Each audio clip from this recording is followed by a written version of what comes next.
اشرح الله وديك. احمد قوم تعال وياي.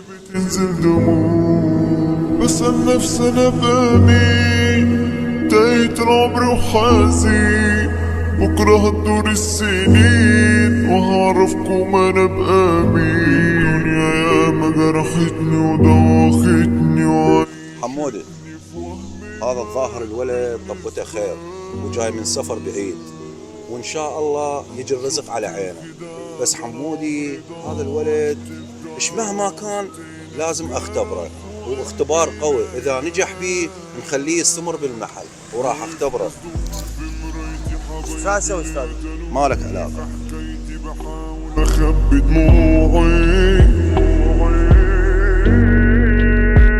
حتى اللي كانوا يوم جنبي جرحوا قلبي وقتلوني وكانوا مهندس علي بلك التليفون مال الحجي يجيب لي هذا كملته. صار استاذ، هاي ثواني جايك.